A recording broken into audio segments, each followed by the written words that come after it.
What's up, Wargamers? Welcome back to World of Wargaming. Thank you so much for stopping back by the channel, or if it's your first time here, for stopping by the channel.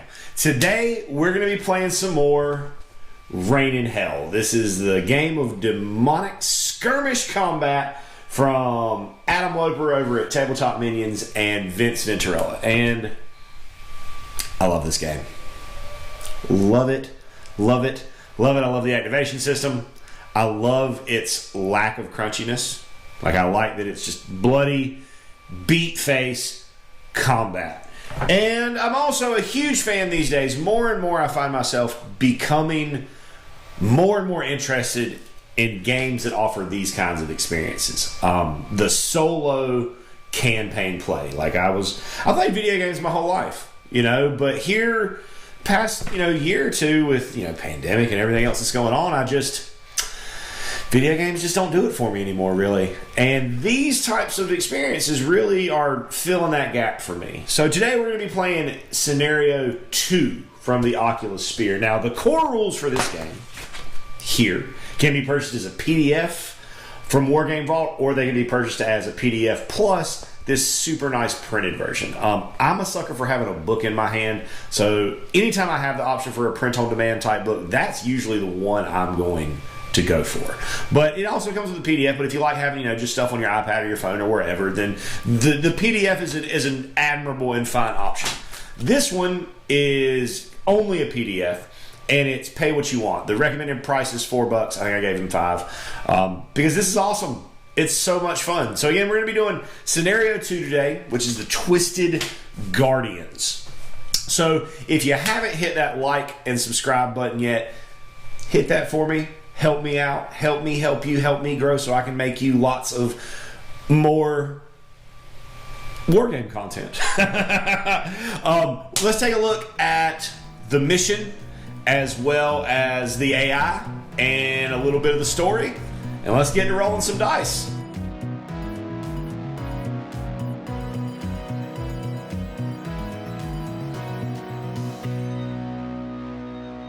After finding a strange hint about a surviving member of the Directorate of Hell and a storehouse of their legendary treasures, he has set out to retrieve the Oculus Spear.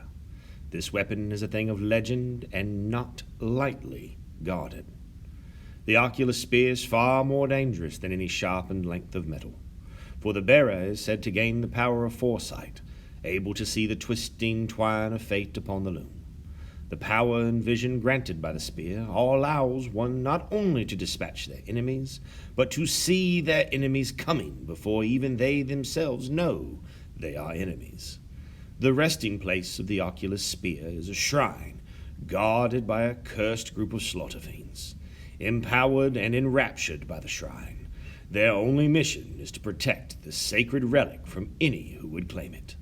These Slaughter Fiends have had all notions of fear, doubt, and curiosity erased from their minds by the powers of the shrine. They exist now only to kill those who would take the spear. For this mission, we'll have our shrine set up in the very middle of the board with our 3 groups of 2 Slaughter Fiends each in these 3-inch boxes around the shrine. Player deployments are in the northern and southern corners on the right-hand side of the board, and the mission requests to use medium terrain setup, which you'll see in just a moment. In this mission, Slaughter Fiends will activate on 10, 6, 4, and 1 if you're playing as a solo, and 10, 8, 6, 4, 2, and 1 if you're playing as a co-op. Slaughter Fiends can only use the focus combat style. First step is Slaughter Fiends will use focus combat and attack any enemy within a half inch. If there are multiples within a half inch, randomly determine who they attack. Number 2, if there are no enemies within a half inch, but there's at least one enemy within 5 inches, Slaughter Fiends will move their full movement up to that enemy and take a swing. If there are no enemies within 5, but somewhere a Slaughter Fiend is fighting an enemy, the Slaughter Fiend will move towards that combat. And lastly, if there are no enemies engaged with the Slaughter Fiend, then the Slaughter Fiend will use focus combat and remain stationary. Slaughter Shrine. At the end of a turn, but before a new round begins, Roll a d6 for each wounded Slaughter Fiend, and on a 5-up, they will get all of their wounds back. Game lasts 5 rounds, and you are victorious if at any point all of the Slaughter Fiends are slain, or if at the end of round 5, I have more models within 1 inch of the shrine than there are Slaughter Fiends left on the table. So for today's game of Reign in Hell, we have my Infernus Arbiters, my 3D printed Oni demon army. And they're going to be squaring off against a bunch of Slaughter Fiends, which I will be using some of my Seraphon, my Saurus warriors from Games Workshop to represent those Slaughter Fiends on the table. In this game, Slaughter Fiends are going to activate on 10, 6, 4, and 1. I rolled for a medium table for the terrain, got 3 forests and a terrain. The terrain came up haunted. The forest came up as just regular old, plain old forests. Here we see the board all set up. I've got the Slaughter Fiends placed into their deployment zone surrounding this chaotic shrine in the middle of the board. And then I've got my team over here in this corner. Now, I was supposed to put them up in that top corner, but playing by myself, I put them in player 2 deployment for the sake of ease. All right, round 1 with the initiative roll. This is my favorite part of the game. I love the initiative system in this game with a D12 for every demon. With my 2 11s, I chose to just go ahead and activate both of my 11s. So I moved Baku up to put him into the range of fire, and then I moved Hamori up to kind of try to come around and get a little bit of a flank on these guys, and also to pull some of the attention down away from the main body of my forces, because they're going to move 5 inches towards what's closest to them when the Slaughter Fiends activate, which will be in just a second because they're going to go on 10. I lucked out and got some 11s, so I got to go before their 10. So that Slaughter Fiend is going to come up. He's in range to come up and get some swings on Baku. So that Slaughter Fiend is going to be just his base combat 6 for this attack. These Slaughter Fiends can only use the focus combat style, so he doesn't get a bonus for charging. So combat 6 on combat 4, looking for 2s. Got a couple of misses in there. We'll see what we know with 3 successful hits. Pretty lucky roll for Baku. So now Baku's combat 4, looking for 6s, no successes. Take some damage.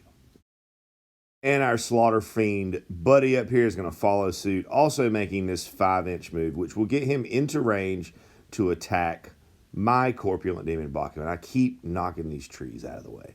But this combat is going to look the same. 6 dice, looking for 2s to do some damage.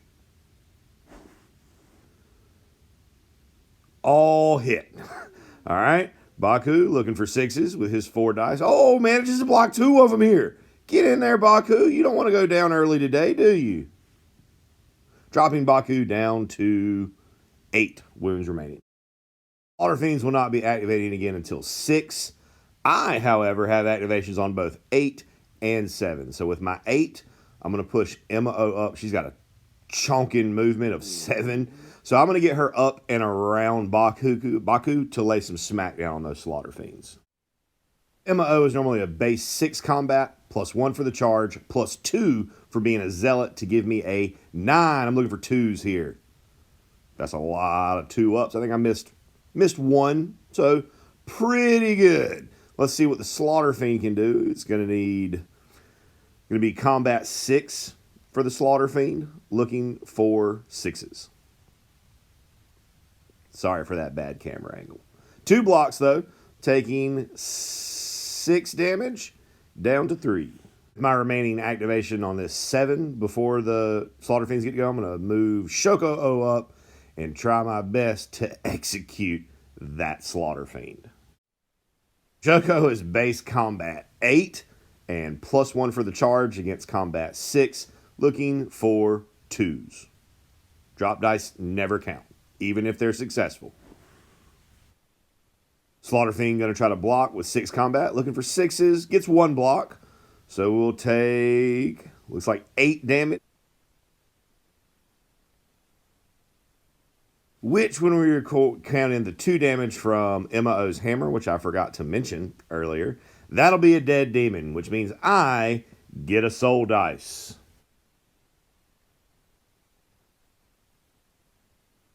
And because I killed an enemy demon that had dealt damage to a friendly demon, I get +1 to my justice counter. And anytime I make a defense roll, I can add the total of my justice points to one of my dice rolls. So right now, if I'm on defense and I rolled a 5, I could bump one of those 5s up to a 6 to make it into a successful block.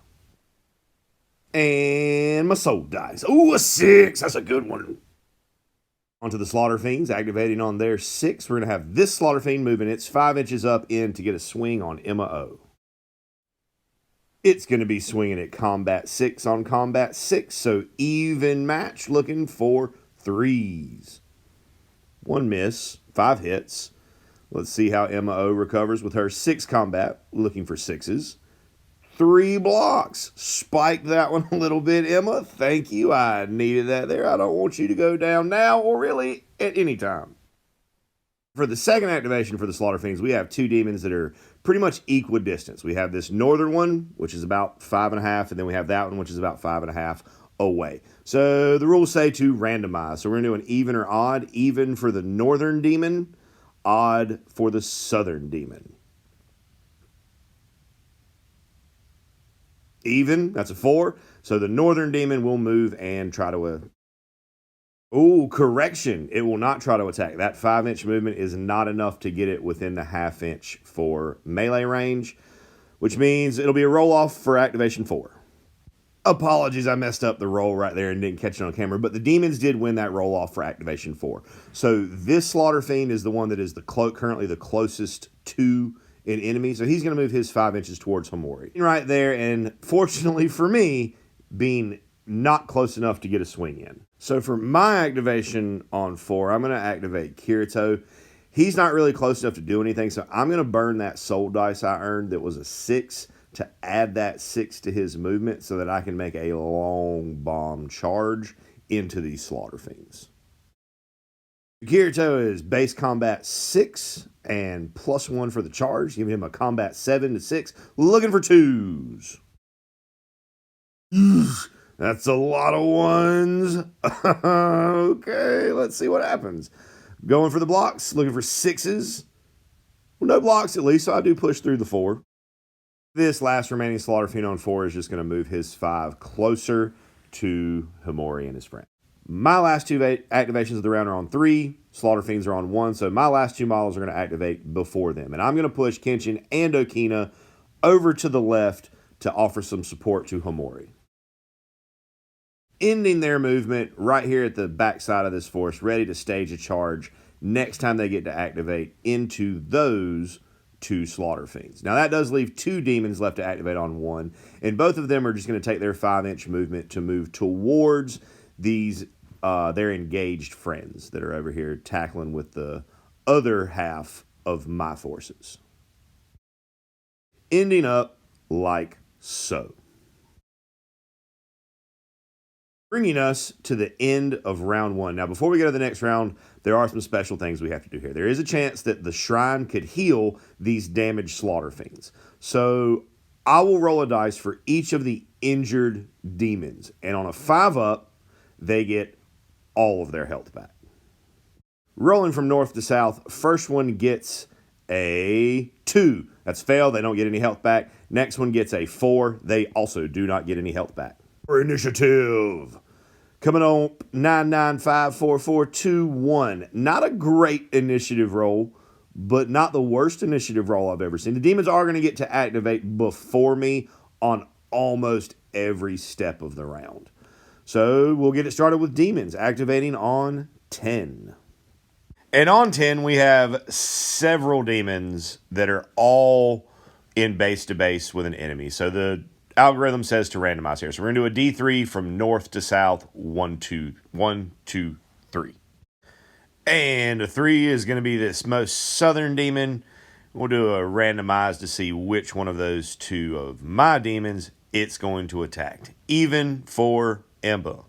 Odd, so he's going to attack Baku. Set up the footage of the other roll. My bad. So they got 6 successes out of their 8. I managed to block 1 of them, which will push through 5 damage on Baku, dropping him down to 3. The other demon, we still got 2 that are in base, so we'll randomize. Odd is the southern demon. So that's going to be this demon into MO. Focus combat, so 8 combat against 6, looking for 2s, missed 1, looking for 6s, saved 1,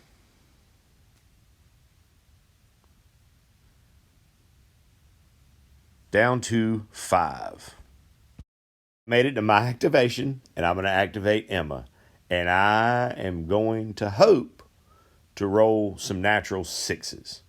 I'm going to be attacking that middle demon, but more importantly, here is why I want to roll nat 6s. I have a relic that whenever I roll a nat 6, I deal 2 damage to every enemy within 3 inches of me. So combat 9 right here with focus combat against combat 6. There's a natural 6. Yes! We'll get to that damage in a second. For now, let's finish sorting out this combat. So I have, what's this, 1, 2, 3, 4, 5, 6, 7, 8, 9 successes against their defense roll of 6. They block 1, 2, no, 1. They block 1 down to 8 on that model. So this one's at 8. It's going to take 2 damage from the hammer, dead demon. This one's at 2. Going to take 2 damage from the hammer, dead demon. This one is at 2 after taking the 2 damage. It was at 4, and I'm going to attack that demon with Kirito with my next activation. Before I do that, I get 2 soul dice. On to Kirito's attack. He's a Slaughter Fiend, so he'll get 2 dice for his focus combat, putting him to combat 8 on combat 6, looking for 2s. Got a couple misses, but still a decent hit when my target's already only at 2 health. They'll block 2, take out 2 of mine. Still 4 damage, still plenty enough. Dead demon. And I get a soul dice. Next up for the Slaughter Fiends, this one is going to push in, move in, and take a swing at Himori. Because Himori is a tentacle beast, and because that Slaughter Fiend is within an inch of him, he will get -1 to his combat. So 5, swinging at 4, still looking for 2s. Really good swing for the Slaughter Fiend. Let's come up Himori with his combat 4, looking for 6s, or combat 5. Oh, no, I rolled this wrong. I did that wrong. Re-roll it with the right number of dice, and get 2 blocks. Take 3 damage. Not too bad. Bringing him down to 6. With the second Slaughter Fiend activation, his little buddy right there is going to run up to a Himori and do the same thing. 5s on 4s, looking for 2s. Himori trying to save, looking for 6s, saving 1, taking a total of 4, bringing him down to 2. My next activation, which will be on 5, I'm going to activate Kenshin, make a charge at this Slaughter Fiend, get to reroll up to 3 of my dice for being a spine demon. 6 on 5 here because of Himori the Tentacle Beast, so looking for 2s, getting to reroll the 1 fail into a 3. Slaughter Fiend looking for 6s to save, getting 2 for a total of 5 damage. Here's a roll-off for priority on turn 4, which the Slaughter Fiends win, which they will use to move up, since that's the closest Slaughter Fiend to an enemy model, putting them within range to swing, and they will swing at combat 6 on combat 6. So looking for 3s. Getting pretty much all 3s. 1 fail. I am going to elect to use a soul dice here to change that 3 to a fail, dropping it to 3 successes. Oh, there was another fail in there. Sorry about the bad light on the dice. I roll 1 success, take 2 damage, down to 8. So that's to me on activation 4, and I'm going to push Okina, my other Slaughter Fiend, up for a charge, take a swing. It'll be 7 on 5, looking for 2s. Ending up with a grand total of 7 successes. They get 0 saves, so they'll be taking the full 7. That's a dead demon, folks. I'm going to get a soul dice. 4, I'll take it. this Slaughter Fiend is then going to activate on 4, and he's not going to be able to make it all the way, but he's going to move his 5 inches towards Emma and the rest of the gang. For my second activation on 4, I'm going to do a combat skirmish with Homori. I'm going to swing at this Slaughter Fiend, and then I'm going to run towards the shrine in the middle. 4s on 5s, looking for 4s. 3 successes. Swap one of those for a soul die, so all successes. They save one of them, so 3 damage. And end up a little bit closer to the final objective. All right, now I will get to go again before the demons because I have an activation on, I think, 2. I have one on 2. They have one on 1. I'm going to go with Shoko. He's going to make a charge move up to this Slaughter Fiend and just unleash the fury. That's going to be combat 8 plus 1 for the charge, 9 dice, getting 7 successes. They save 2 of them, still taking 5 damage. Then I won this roll off, so I'm going to activate Baku and try to take a swing. He does heal for 2 damage when he activates. I experienced a technical difficulty during that roll. My apologies, but I managed to get a couple damage on him, get him down to 3, and that'll end round 2, taking us to round 3. And before that, we have dice to roll for these 2 demons to see if they get their health back. So for the Northern Demon first, he does not. And for the Southern Demon, he does. So we'll pull that damage right on off of there. Bringing us to the initiative roll, where I will end up with 9, 8, 5, 3, 3, 2, 1. Not the best, not the worst. Kind of right down the middle, about like it's been most of the game. Demons will be activating first in round 3. And we're going to have a roll off to see which one swings because there's 2 within equal distance. So the one on the left will be a 4 up. The one on the right will be a 1 to 3. 2. So the one on the right will swing into Kirito. That'll be a focused combat into Kirito since he didn't have to move. So that'll be 8 on 6. Looking for 2s. I missed the dice tray with this one. So 6 successes. Looking for 6s to save. 1 save. Taking 5 damage. Bringing me down to 3. Okay, next demon's going to activate on 10. He's going to have to roll to see which of my guys he attacks because of randomization and fun. So even will be Shoko. Odd will be an attack against Baku. Focused combat, so +2 to the roll for being a Slaughter Fiend. Looking for 2s. Failing only one of those rolls. Baku with his 4 manages to save 1. Unfortunately, however, that will not be enough. Baku will pass. So my activation on 9, this is a little bit sketchy. I'm not within a ½ inch to just swing into a focused attack. However, I am within an inch, so I can't charge. So that leaves me with a combat skirmish. So I'm going to move into this guy and then cut that way towards the objective. So that's going to be Emma's combat 6 base plus 2 for being a zealot. So 8 on 6, looking for 2s. Fail a couple. However, they don't get any saves. And I'm going to make my movement towards the shrine.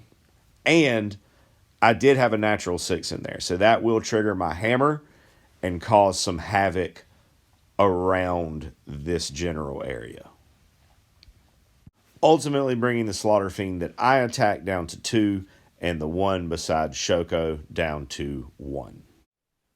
So I will get to activate again before the Slaughter Fiends on 8. So I'm going to activate Shoko and do a focused attack into that demon that's right there in front of me. So that'll be base 8 plus 1 for focused and looking for 2s.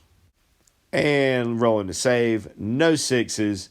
That'll be a dead demon, a soul dice, and +1 to my justice on that character. Next activation will be the demons, the Slaughter Fiends on 6. And he's gonna, I think he's a little bit closer to Okina here, so he's gonna move into Okina and take a swing. Looking for 3s because 6 on 6. Ooh, that's a fortunate roll for me. Let's see if I can save. I'm at 6, so looking for 6s here. That's cock dice. Saving 2, which is all that was coming at me, so good stuff. No damage dealt. Next activation will be me, and I deliberated over this for a little while. If I can clear them both off this round, I win. So I'm gonna go with Kirito into that Slaughter Fiend. Slaughter Fiend doing focus combat. That's gonna be 8 on 6s. Looking for 2s. Fail 1 out of 8. Not too bad. 7 damage going in at the other Slaughter Fiend. Of course, that's a heck of a spike. So he's going to take 4, which I think, though, is still enough to make a dead demon and get a soul dice. Next activation is also me, so I'm going to activate my other Slaughter Fiend, Okina, and I'm going to put him into this Slaughter Fiend and see if I can just outright win right here. So we're looking at combat 8 onto combat 6. This is where I remembered that he was a Slaughter Fiend. So 8 on 6, looking for 2s. Let's see, let's go. 1 fail. That's pretty good. Enemy Slaughter Fiend saves on 6. Look at this. Look at this. Look at how this dice landed. I spent a lot of time filming this when I saw it happen. Look at this. It landed on the corner. Like it's definitely a cocked dice. I'm going to have to re-roll it. But I caught this on camera. I've seen this happen maybe 2 or 3 other times in my life. And I can't believe I actually caught it on camera right here. This is a moment to savor for posterity, folks. And the re-roll hits or does save. So, is it maybe still enough? Nope. Not enough to make a dead demon. So, Kenshin is going to charge in here. Not charge in. He's going to combat skirmish in. Because he's outside of an inch. Or within an inch. I got that backwards. Move in and swing. This will be 6 on 6. Looking for 3s. Whew. Alright. 2 fails. 4 damage. Potentially enough to put this demon, banish this demon back to from whence it came. Oh, no. I'm going to use some soul dice there to fix those, to make those hits. They fail none. That is a dead demon, folks. Dun, dun, dun, dun, dun, dun, dun, dun, dun. Victory. Victory. I won. This did not go this well the first time I played this mission by myself off camera. I lost so many guys the first time I did this. So that was, I'm pretty pleased with myself for that. We're going to take a little fly around view of the board, all the vanquished Slaughter Fiends, and then we're going to get into some post-game cleanup kind of stuff. So before we get to the looting and stuff, part of me here kind of was hoping that Homori out here was going to die first, so that I could have gotten the title for being the one who dies first twice in a row, because he died first in the last game. But it didn't pan out that way. I didn't really get as many kills on Shoko as I would have wanted to get him the Soul Reaper title, I think it is. And Emma, as always, is just a rock star. But yeah, those are my kind of ifs and buts and candies and nuts of the game. Let's get into some cleanup phase. So first things first, we got a death roll for Baku. That's going to be 2d12, and then we consult the chart. So that's a 10 plus 6 is 16. No effect. That's pretty sweet. 2 remaining unspent soul dice will be converted into 6 souls each, bringing me to a total of 36 souls. I also have an expedition coming in. Now, I do this wrong, but I go back and fix it later. On the expedition roll, my first one, this is my just regular loot table reward for doing the mission. I get a 9. And 9 is going to be roll once on the essence table. So again, 2d12 for a total of 12. Consult the chart. No special essence found. Oh, that's okay. I got another crack. At it. So that's 2d12. So that's another 12. I feel like Ralphie on Christmas morning. All I wanted was a Red Ryder BB gun. All I got was a pink bunny onesie. But I do obtain the Oculus Spear. Now, this is specifically cited as saying leader only. My leader already has a relic. And while I'm not really sure what happens here. I'm pretty sure that I can pass the relic my leader has from making my leader on to someone else.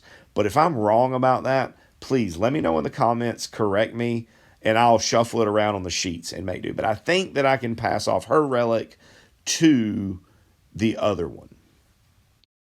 Nobody earns any titles today, but I made some notes for maybe future reference. Maybe somebody will get one on down the line. But everybody's going to get some XP. So here we've got 3 XP for Emma, 2 XP for all of these members of the Cabal, and then 1 XP for poor little Baku. He died. He showed up and got an XP for that. As for my mistake earlier with the expedition, I was supposed to roll a dice before I rolled those D12s. I needed a 4-up to even have a chance at rolling on the chart. Now, I didn't get anything from the rolls, so I'm not losing anything. I just, for the sake of trying to make sure that I do things properly, 4-up, so I would have gotten the roll and then failed to find anything anyways.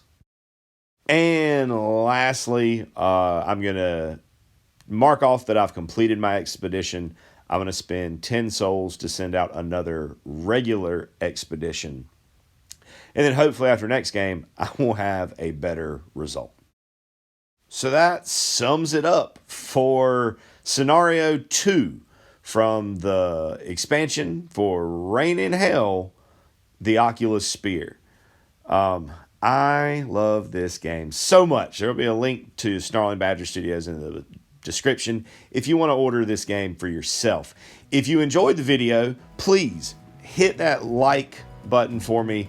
Especially hit that subscribe button for me. If you want to know when I post new stuff, you can even go ahead and hit the bell too. And again, thank you so much for spending a piece of your day with World of Wargaming with me, playing games, hanging out. I hope you have a great day, and may the dice gods be forever in your favor.